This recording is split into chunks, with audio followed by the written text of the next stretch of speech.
The study YouTube channel पर आप सभी का स्वागत है। आज हम आपके सामने लेकर आए हैं quick revision of history series. जैसा कि आप लोग जानते हैं, इस सीरीज़ के अंतर्गत हम प्राचीन भारत के विषय में जानकारी इकट्ठा कर रहे हैं। आज से हम इसी सीरीज़ के अंतर्गत इतिहास विषय के दूसरे खंड यानी मध्यकालीन भारत का रिवीजन शुरू कर रहे हैं, जिससे आप लोगों को इतिहास विषय के सभी कालखंडों के रिवीजन में आसानी होगी। तो चलिए शुरू करते हैं आज का सेशन। मध्यकालीन भारत के इतिहास की कहानी शुरू करने से पहले जानते हैं कि मध्यकालीन भारतीय इतिहास की जानकारी के स्रोत कौन कौन से हैं। प्राचीन भारतीय इतिहास की तुलना में मध्यकालीन भारतीय इतिहास से संबंधित ऐतिहासिक स्रोत प्रचुर मात्रा में उपलब्ध हैं। इतिहास लेखन में मुस्लिम सुल्तान और उलेमा रुचि रखते थे। मुस्लिम इतिहासकारों की रचनाओं से सुल्तानों और उनकी भारतीय विजयों के बारे में विस्तृत जानकारी मिलती है। इन साहित्यिक स्रोतों के अलावा मध्यकाल में भारत आने वाले विदेशी यात्रियों के विवरणों एवं पुरातात्विक स्रोतों से भी मध्यकालीन भारत की पर्याप्त जानकारी मिलती है। आइए सबसे पहले दिल्ली सल्तनत की जानकारी के स्रोतों के बारे में जानते हैं। इनमें सबसे पहले बात करेंगे साहित्यिक स्रोतों की। साहित्यिक स्रोत: सल्तनत काल में प्रत्येक सुल्तान के दरबार में अरबी एवं फारसी लेखकों, विद्वानों एवं कवियों का जमावड़ा लगा रहता था। उनकी रचनाओं से इस काल की महत्वपूर्ण जानकारी मिलती है, जिनका संक्षिप्त विवरण इस प्रकार है। तहकीक-ए-हिंद या किताबुल हिंद, इस पुस्तक की रचना अबू रेहान अल-बरूनी ने अरबी भाषा में की। अल-बरूनी प्रथम मुस्लिम भारतविद था। यह मुन्नजिम के नाम से जाना जाता था। 1018 से 1019 ईस्वी के आसपास अल-बरूनी महमूद गजनवी की सेना के साथ भारत आया था, परंतु उसने स्वतंत्र रूप से भारत का अवलोकन किया और अपने ग्रंथ में उसका विवरण दिया। उसने 11वीं सदी के भारतीय सामाजिक सांस्कृतिक जीवन पर प्रकाश डाला है। किताब-उल हिंद का अंग्रेजी में अनुवाद ईसी सचाऊ ने किया था। चचनामा, यह अरबी में एक लेखक ने लिखी है। इससे अरबों की सिंध विजय के विषय में जानकारी मिलती है। अल-कूफी ने नसीरुद्दीन कुबाचा के समय इसका फारसी में अनुवाद किया था। ताजुल मासिर, यह पुस्तक हसन निजामी द्वारा कुतुबुद्दीन ऐबक के समय लिखी गई। यह 1192 ईस्वी से 1206 ईस्वी तक के इतिहास पर प्रकाश डालती है। यह प्रथम ऐतिहासिक रचना है जो भारत में मुस्लिम शासन के प्रारंभ को रेखांकित करती है। यह दिल्ली सल्तनत का प्रथम सरकारी संकलन है। यह अरबी एवं फारसी दोनों भाषाओं में लिखी गई है। तारीख-ए-यामनी, यह ग्रंथ अरबी भाषा में उत्बी द्वारा लिखा गया। उत्बी गजनवी का निजी अधिकारी था। इसमें सुबुक्तगीन एवं महमूद गजनवी के 1020 ईस्वी तक के इतिहास की जानकारी मिलती है। फ़क्र-ए-मुदब्बिर, यह ग्रंथ 1228 ईस्वी में लिखा गया। इसमें युद्ध कला का वर्णन है। तारीख-ए-जहांगुशा, इसकी रचना अलाउद्दीन अता मलिक जुवैनी ने की। इसमें मंगोल शासकों के बारे में विस्तृत जानकारी मिलती है। इसमें चंगेज़ खान के द्वारा जलालुद्दीन मांगबरनी का पीछा किए जाने का विवरण है। सियासतनामा, यह ग्रंथ निजामुल मुल्क तूसी द्वारा लिखा गया। इसमें प्रारंभिक तुर्क शासकों के समय प्रचलित गुलामी तथा दासों के प्रशिक्षण आदि की जानकारी मिलती है। तबकात-ए-नासरी, इसकी रचना मिन्हास उस सिराज द्वारा की गई। यह काजी सद्र-ए-जहां तथा नासरी मदरसे का प्रधान था। इस ग्रंथ में पैगंबर मोहम्मद से लेकर नसीरुद्दीन महमूद तक के काल का विवरण है। प्रारंभिक तुर्क वंश के संदर्भ में यह सबसे महत्वपूर्ण स्रोत है। इसकी रचना में नसीरुद्दीन को दिल्ली का आदर्श सुल्तान कहा गया है। आइए बात करते हैं अमीर खुसरो की रचनाओं की। 1252 ईस्वी में अमीर खुसरो का जन्म उत्तर प्रदेश के बदायूं जिले में हुआ था। यह बलबन से लेकर गयासुद्दीन तुगलक तक के दरबार को सुशोभित करता रहा। इसका लोकप्रिय नाम तूतिए हिंद था। शेख निजामुद्दीन ने इसे तुर्कल्ला की उपाधि दी थी। यह प्रथम मुस्लिम कवि था जिसने हिंदी शब्दों का खुलकर प्रयोग किया।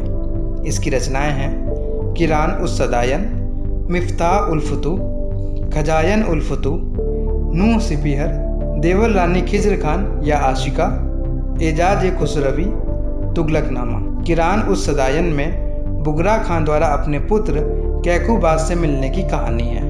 इसी ग्रंथ में अमीर खुसरो ने दिल्ली को हजरत दिल्ली नाम दिया है। मिफ्ताह-उल-फुतूह में जलालुद्दीन खिलजी के सैनिक अभियान का वर्णन है। खजायन उल फुतूह में अलाउद्दीन खिलजी के दक्कन अभियान का वर्णन है।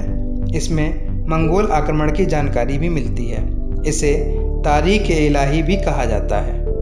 देवल रानी खिज्र खां अथवा आशिका में गुजरात के राजा रायकरण की पुत्री देवल रानी और अलाउद्दीन खिलजी के पुत्र खिज्र खां का उल्लेख है। नूह सिफिहर में अलाउद्दीन के पुत्र मुबारक खिलजी के शासनकाल का वर्णन है। तुगलकनामा में गयासुद्दीन तुगलक की विजयों का उल्लेख है। एजाज ए खुसरवी में अमीर खुसरो द्वारा संकलित दस्तावेज एवं आवेदन आदि हैं। इससे भी तुर्क शासन के संबंध में सूचना प्राप्त होती है। इन ग्रंथों में किरान उस सदायन, मिफ्ताह उल फुतूह, नूह सिफिहर, आशिका एवं तुगलकनामा की रचना काव्य शैली में की गई है। अमीर खुसरो के अनुसार शतरंज के खेल का आविष्कार भारत में हुआ था।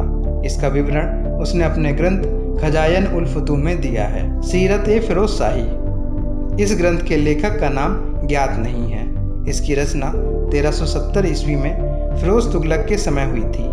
यह एक प्रकार से अफीफ के ग्रंथ तारीख-ए-फिरोज शाही का ही विस्तृत संस्करण है। जियाउद्दीन बर्नी की रचना है। जियाउद्दीन बर्नी द्वारा तारीख-ए-फिरोज शाही, फतवा-ए-जहांदारी, कुव्वत-उल-तारीख, सना-ए-मुहम्मदी, इनायतनामा-ए-इलाही, मासिर-ए-सआदत, हसरतनामा आदि ग्रंथों की रचना की गई। तारीख-ए-फिरोज शाही में बलबन के सिंहासनारोहण से लेकर फिरोज शाह तुगलक के शासनकाल के 6ठे वर्ष तक का वर्णन है। साथ ही इससे तत्कालीन सामाजिक आर्थिक दशा के विषय में भी जानकारी मिलती है। फतवा-ए-जहांदारी में शरीयत के अनुसार मुस्लिम शासकों के लिए आदर्श राजनीतिक संहिता का वर्णन किया गया है। तारीख-ए-मुबारक शाही, इसकी रचना याहिया बिन अहमद सरहिंदी ने की। यह सैयद वंश का एकमात्र समकालीन स्रोत है। फुतुहात-ए-फिरोज शाही, इसकी रचना स्वयं फिरोज शाह तुगलक द्वारा की गई। इससे फिरोज शाह तुगलक के शासन प्रबंध, सैनिक अभियान एवं नीतियों की जानकारी मिलती है। आइए अब कुछ सूफी साहित्य या मलफूजात ग्रंथों पर भी नजर डालते हैं। फवाद उल फुआद, यह ग्रंथ अमीर हसन सिज्जी द्वारा लिखा गया। इसमें शेख निजामुद्दीन औलिया के वार्तालाप का संग्रह है। इससे तत्कालीन धर्म, संस्कृति और साहित्य पर प्रकाश पड़ता है। खैर उल मजलिस, इसकी रचना हामिद कलंदर द्वारा की गई। इसमें शेख नसीरुद्दीन चिराग देहलवी के वार्तालाप का संग्रह है। यह अलाउद्दीन खिलजी के बाजार नियंत्रण एवं मंगोल आक्रमण के प्रभाव की जानकारी देता है। आइए अब विदेशी यात्रियों के विवरणों के बारे में जानते हैं। मार्को पोलो, यह इटालवी यात्री था जो चीन के सम्राट कुबलई खां के दरबार में 1274 ईस्वी में आया था। इसे आधुनिक भूगोल का महान पिता भी कहा जाता है। इसके अलावा यह पांड्य राज्य के दरबार में भी आया था। इसने दक्षिण भारत के सामाजिक जीवन का वर्णन किया है। निकोलो डी कांटी, यह इटालवी यात्री था जिसने 1420 ईस्वी में दक्कन की यात्रा की। यह विजयनगर साम्राज्य के शासक देवराय प्रथम के दरबार में आया था। इसके यात्रा विवरण से तत्कालीन भारतीय समाज के रीति रिवाज, रहन सहन आदि की जानकारी प्राप्त होती है। फरनाओ नुनेज, यह पुर्तगाली यात्री घोड़ों का व्यापारी था जो 1535 से 1537 ईस्वी के मध्य विजयनगर के शासक अच्युत राय के दरबार में रहा था। उसका विवरण तत्कालीन आंतरिक कला तथा गृह युद्ध के विषय में महत्वपूर्ण जानकारी प्रदान करता है। दुआर्ते बारबोसा, यह एक पुर्तगाली यात्री था। यह चीन में 1500 से 1516 ईस्वी तक रहा था। 1576 ईस्वी में यह भारत आया तथा इसने विजयनगर की यात्रा की थी। इसने विजयनगर की शासन व्यवस्था के विषय में विस्तृत विवरण दिया है। इब्ने बतूता, यह मोरक्को का यात्री था जो 1333 ईस्वी में मोहम्मद बिन तुगलक के दरबार में आया था। यहाँ वह 8 वर्षों तक काजी के पद पर रहा। उसके बाद उसे चीन का राजदूत बनाकर भेजा गया। उसने अपने ग्रंथ किताबुल रिहला में भारत के विषय में विस्तार से लिखा है। अब्दुल रज्जाक, यह हेरात का रहने वाला फारसी विद्वान था। इसने 1442 ईस्वी से 1443 ईस्वी के बीच देवराय द्वितीय के शासनकाल में विजयनगर साम्राज्य का दौरा किया तथा 2 ग्रंथ लिखे। पहला मतलौसा सदाई और दूसरा मजमौल बहराई।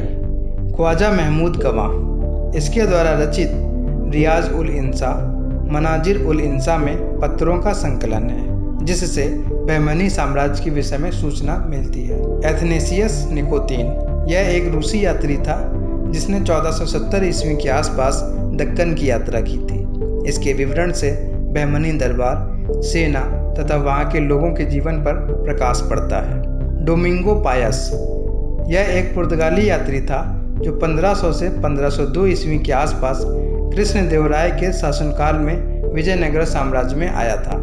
इसने विजयनगर साम्राज्य के बारे में लिखा है। आइए अब मध्यकालीन कश्मीर के इतिहास की जानकारी के स्रोतों को भी देख लेते हैं। क्षेमेंद्र ने लोक प्रकाश नामक पुस्तक लिखी, जिससे कश्मीर के तात्कालिक सामाजिक एवं आर्थिक पहलुओं पर प्रकाश पड़ता है। कल्हड़ ने राजतरंगड़ी नामक पुस्तक लिखी। इसमें प्रारंभ से 1148 ईस्वी तक का विवरण प्राप्त होता है। इसकी रचना लोहारा वंश के समय की गई। जोनराज ने भी राजतरंगड़ी नाम से पुस्तक लिखी। इसे दूसरी राजतरंगड़ी कहा गया। इसमें 1148 ईस्वी से 1459 ईस्वी तक के इतिहास की जानकारी मिलती है। यह जैनुल आबिदीन के समकालीन था।